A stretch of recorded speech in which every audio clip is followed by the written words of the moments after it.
let's get into the first topic of the panel. And seeing as we have come crashing to our first defeat of the season, 4-1 at home to the hands of Chelsea. Alex, do you think that result was a bit of a wake-up call, a bit of a reality check for Tottenham? I think it's for Tottenham fans. I don't think it was a wake-up call for Postecoglou, right? Because I think when we see what he said before, he said, yeah, the fans can get excited. They can get excited, but he knows where we're at. He said we haven't popped yet, and that's it. He wasn't alluded. He wasn't mesmerised by the games that we've played already. Yeah, he gave us credit, and he said, he's been giving us, applaudits as well, the players as well, and he's given a lot of credit as well. But I just don't think. I think he wasn't really overruled by the situation. You see, and I think everything he said in June and what he said consistently is that he's going to play this way and he's going to continue playing this way, and he stuck to his word. So, I don't think it's really. I think the only thing that he can't legislate for is the injuries, and that's it really. And sendings off happen, and that's it. But to be honest, no, I don't think there's anything to really expect of it. I just think that the game was crazy. Let's be honest, the game was crazy, and that's it, Chelsea. But yeah, I don't think so, to be honest with you. I don't think the manager, and I don't think the players. I think more the fans, because I think the fans got really excited because of the football, understandably, because we haven't had great football. But I just don't think we realised that there's still a long way to go with this. Brian, I mean, Spurs fans, yourself, myself, everyone involved was sitting on cloud nine, potentially going 5 points above Arsenal, back top of the league. It did come crashing down with a 4-1 defeat at the Tottenham Hotspur Stadium Monday night. Do you feel that was a bit of a wake-up call? I'm kind of like with Alex with the fan base. It is, you look at it, there were people that were getting very, very excited. We're winning it. I was like, no, we're not. Listen, we've played 10 great games. Let's be honest, 10 very, very good games, and the football has been great. The results have been brilliant.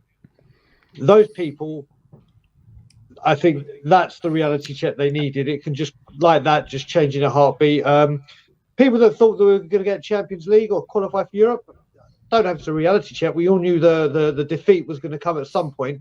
Don't think anyone thought we'd go invincible. So yes, I think we're way ahead of where we should have been, or where we thought we would have been, and we've taken one result. I think a lot of it's come down to who the result was against and the manner of it, as opposed to we've lost a game. It was going to come. I mean, there's two teams you didn't want to lose it to: Arsenal and this lot, and possibly West Ham. And unfortunately, it's happened this way. But wake up call. I don't know if it's a wake up call. It's an interesting one to think about, because I think that if you look at maybe what rival fans are saying about Spurs, they're all saying, Spurs think they can win the league. Spurs fans think they're going to go unbeaten all season. I mean, they're really like putting words in our mouths consistently, rival fans, time and time again this season. Sim, do you think that was a bit of a wake-up call, or did you not learn anything new from this game? I mean, we all kind of agreed and said all season, if we get injuries in this kind of ilk, then we're going to falter a little bit. And I don't think it's any surprise, on top of that, going down to 9 men, we lost as heavily as we did. I think that's maybe the wake-up call in the sense that for the first 10 games, Spurs have been in dreamland. And we've pretty much not had a care in the world, like for the first 10 games. We've had no injuries. Everyone's playing so well. We're winning games. We're playing beautiful football. Things were just going pretty like hunky-dory for the first 10 games.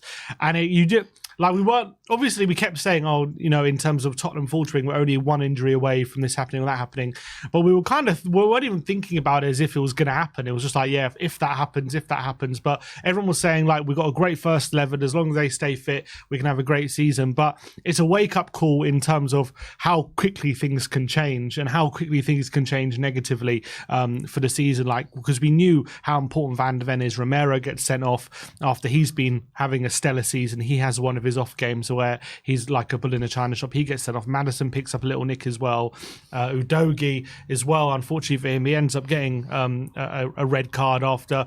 It was very similar to the Arsenal game in terms of the start, where he was struggling a bit and then he got booked, and he got booked again this time. But in the Arsenal game, he turned it around. This time, he maybe lost his head a bit and ended up getting himself sent off. So maybe it's a wake-up call in terms of how mature maybe we were hoping a lot of these players were, maybe.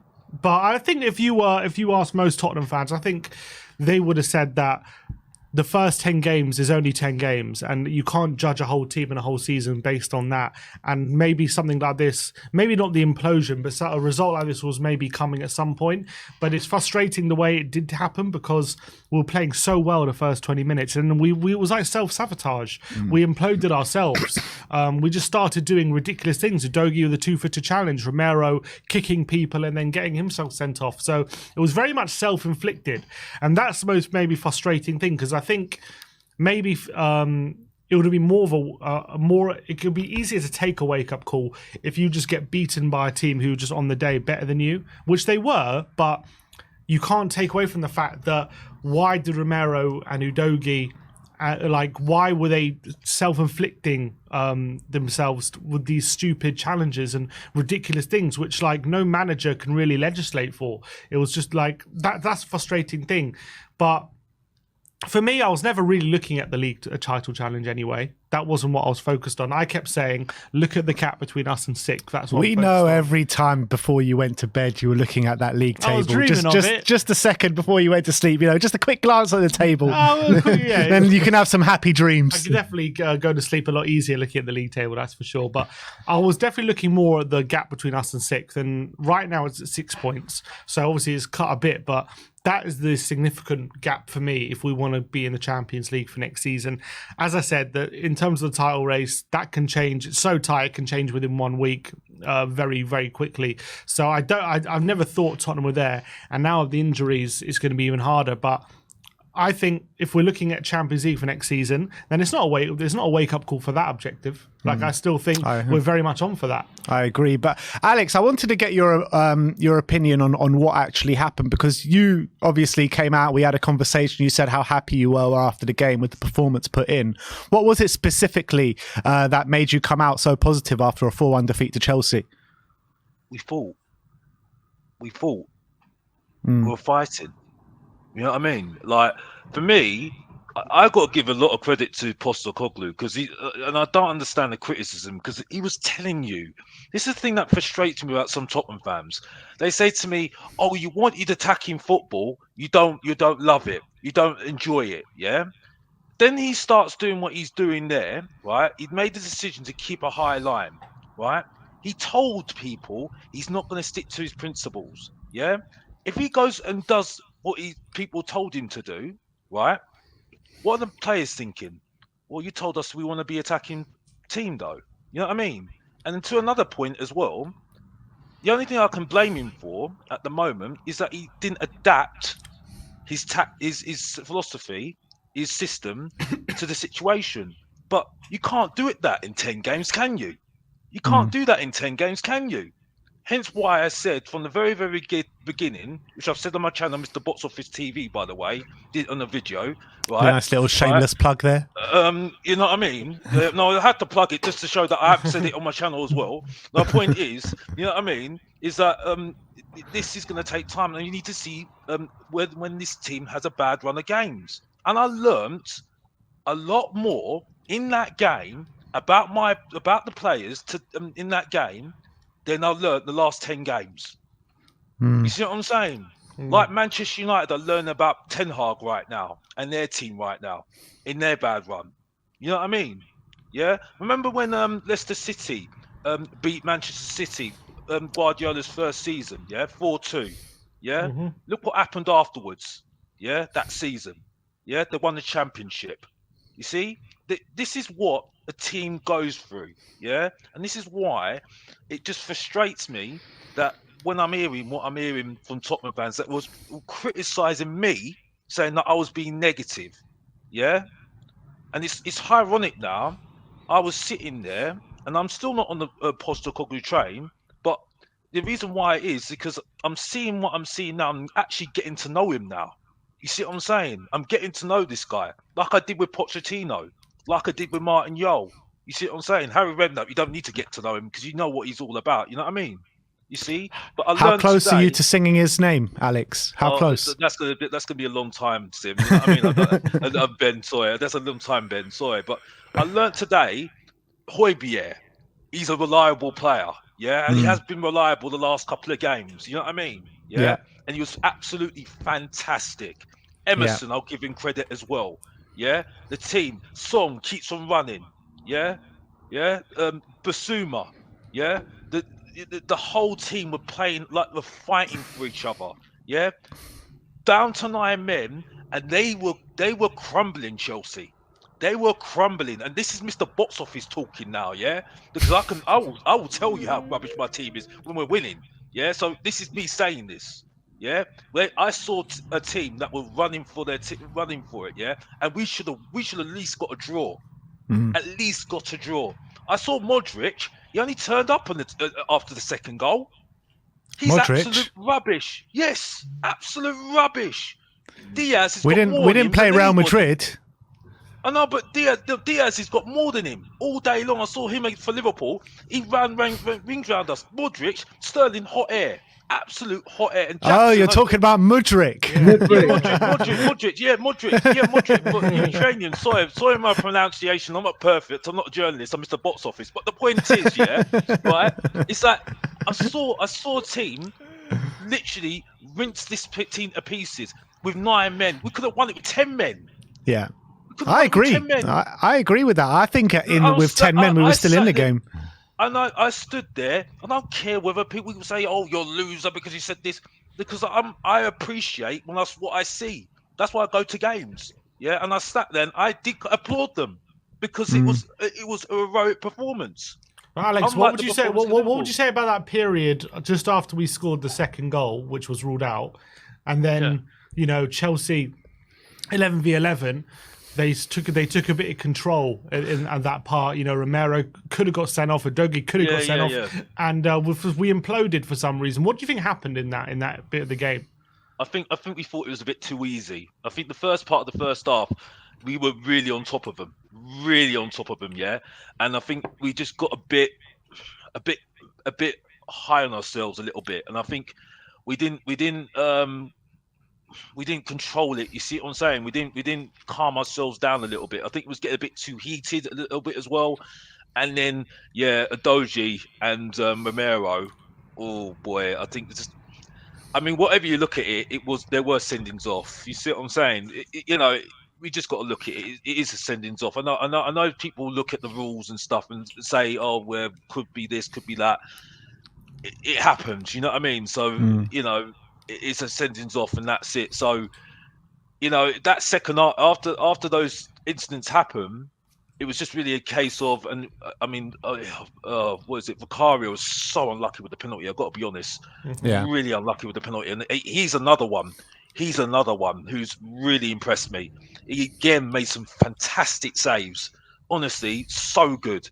And the thing is, when we were playing that high line, he was coming out all the time to try and clear the ball as well. He was absolutely fantastic. He was unlucky as well. And that second half, I was sitting there in my seat and saying, "Okay, Chelsea, here you go.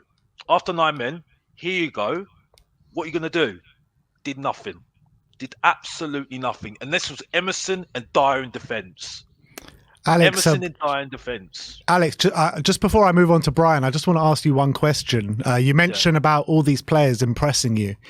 Is it time to start calling Paratici the Don then? I think that's a bit too far. In saying that though, right? And this is thanks to Stelios and your boy Brian and I forgot his name now. Oh, he's gonna Iggy. No. Graham. Graham. Who went to the training ground. Yes, he's been cooking, and the reason why we've got the structure in place at the moment with the young players that are coming up, everyone's playing the same way throughout the ages, is because of Paratici. Getting Simon Davies is because of Paratici. So I will give him credit for that. It's just about and I don't want to move it on because we're keeping on the Chelsea game, but if they keep that consistency throughout the season, that's what I'm questioning at the moment. But I will give him credit for that 110%, because if we didn't have Simon Davis and the structure in place, it wouldn't have been because of strategy. You know what I mean? Simple as that for me. So I'll give him credit for that. Yes, I will. 100%. Yeah. Brian, what was, I haven't spoken to you since the game. What was your kind of feeling at the final whistle? Was it also a sense of pride? Were you happy after the game? Obviously not happy because we lost, but were you proud of the team? I was. I came onto the post-match show and spoke with Simeon when we did it. And I said, my first line I said, is it mainly about pride? What I don't get with what's been going on with this fan base, if you look at it, when we had Pochettino and we sacked him, one of the biggest gripes with him was his substitutions, timing of substitutions, and what kind of subs he made. Then we had Nuno, Jose, and Conte, obviously not in that order, and everyone was complaining, oh, it's direct football, it's boring, it's sitting in defence, it's counter-attack, it's boring, we want attacking football. Well, then we get attacking football, and we have this one game, and it's like, oh, what's he done? He's done it wrong. Listen, Romero and Dyer were in defence, playing this high line. They couldn't play in defence with a low block and keep a clean sheet. So the very fact that they tried to do this, yes, we know it's not their style and they haven't got the pace of Van der Ven or the skill of Romero. This is how we're going to play. And if you remember, Dyer's goal would have been 2-2. If Son had scored the goal, it could have been 2-2 or even 3-2 if both goals stood. We were going for it. And once they scored the second, when it's 11 versus 11 and you're 1 goal down, teams will naturally attack to try and get a point. Yeah. That's what we were trying to do. We were trying to get a point. We kept them at bay for so long. All right, they struggled and some of their finishing or build-up play to the final pass was so poor. It was all on Vicario. That sweeping basically kept us in the game. Mate, that guy, defender of the month, goalkeeper of the month, save of the month. His save of the month collection is going to be like Matt Letizier's goal of the month collection. Has a goalkeeper ever won player of the month? Because I think after that performance, Vicario should automatically be in the running. That's the thing. I mean, East, I'm sure we'll speak about players later, but that's the thing I don't understand. I saw a lot of people going, why are you all saying you're so proud? We lost 4-1. Yeah, we lost 4-1. But if you're losing 2-1 and you're going for the draw, are you more happy that the team fought and didn't drop their heads like we have done in previous years? Because at that time, at 9 men and 2-1, we just gone, oh, fuck's sake. And then it would have been 3, 4, 5, 6, whatever. Or are you proud that they actually stuck to a plan that we've tried to implement, or Anne just tried to implement? We were under the cloth completely, and rightly so. We're down to 9 men, and we gave it a good go. Would people be talking this badly about it if it had only been 3-1? Well, put it this way, Brian. Look at it a few months ago. Last season, we go down to 10 men at home to AC Milan when we're trying to go through in a Champions League game, and Conte brings Sanchez on and actually tries to. I don't know. He just tries to not concede. He tries to not concede when we need a goal in the last minute, and now then that's the difference, isn't it? Exactly, Tim. That is the thing. I don't understand. People will come at me for my reason. I'm not speaking about that because it's not a thing. But I stay constant. Like it's that. Whether you agree with me or not, it's that. But then you have people that didn't want Poch because of subs. They didn't want defensive football. They wanted attacking football. They get attacking football, and now our own fan base is going, "Oh my God, why do we do that? It's naive. It's stupid." People need to remember we're only 10 games into a project. So, also, do you reckon if we went down to 9 men? Having Romero and Dyer low blocking and inviting pressure on us would have done any better than they did the other way around, where we actually went for it. We didn't know. No one knows that. You see what I'm saying? It's not naive because he's not naive because he wanted to do it and he told everybody it. That's the thing. It's like he's stuck to every single word he said. He's done, and that you can't argue with a man that's doing what he's doing. You know what I mean?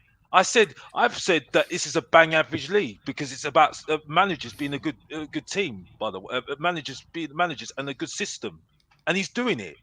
You get what I'm saying? Sorry, Brian. Sorry to interrupt you. No. I'd finish, brother. That's the thing. You're talking about what surprised me, and again, I was amazed at the fight they showed with 9 men.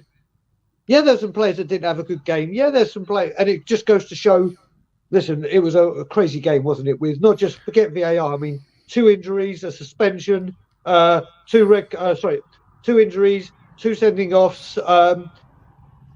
Showed how our squad isn't at the strength we'd all like it to be. But what it did show is, for once I can't remember the last time we actually went out there and showed fight from that kind of position, where we've been trailing and we've done it. I'll tell you what, though, like, yeah, I get what you're saying. Like, a lot of fans are making a noise, but I think it's a very small percentage, because it is the people on social media that you see giving this sort of reaction. But being there in the stadium, and Alex can vouch for me as well, in the stadium at the final whistle, the majority of people in that stadium were up on their feet applauding the team. And I've never actually seen that. Going to a Spurs game, losing 4-1, especially against a team like Chelsea, who are such big rivals to us. So I think that everyone can have their head up high, hold up high, because the players put in a massive effort, and the fans as well, not just at the end of the game with, giving the standing ovation, but they were brilliant all game. 2-1 down, still singing. 3-1 down, still singing. 4-1 down, still singing. And then the ovation at the end as well. So I think the Spurs fans showed their class on Monday night, didn't they? Yeah, absolutely fantastic. And I think they're appreciative, because with 9 men, I think the main thing is, not only did we stick to our game, but we actually still tried to win. Like that, we try, like most teams when they're down to 9 men, they just settle for whatever result they can get, pretty much. But we were brave enough to still stick to our principles and not just play out for a draw, but try and actually still win the game. And I can only commend Postecoglou for that kind of philosophy and being brave in the face of adversity, and that's what I think most fans took notice of. I think during that game. Well, let's say something. Go on. I praised Postecoglou for the Fulham game, the Carabao Cup game. Right, I understood where he was going with this, and this is a guy that needs to be convinced by him. Yeah, and those players that came on that game, Højbjerg and Emerson, right, and Skip, all came on in that game, right? Yeah. Right? And that was the plan all along, because he knew these are the players he's got, and that's it. And I just need to remind people, by the way, last season against Newcastle, you saw a team absolutely, completely give up, yeah, with 11 men, yeah? And you saw today, on Monday, a team that didn't give up, yeah? Correct. That, for me, shows you the progress that this guy has made over a short period already, and that's it. And yes, it needs it needs to be long-term looked at it, but for me, was why I stayed at the stadium and clapped for them, and that's it. Sorry, that's all I need to say, and that's it. Sorry, you don't need to apologise. Me and you both were standing there with the standing ovation after the game.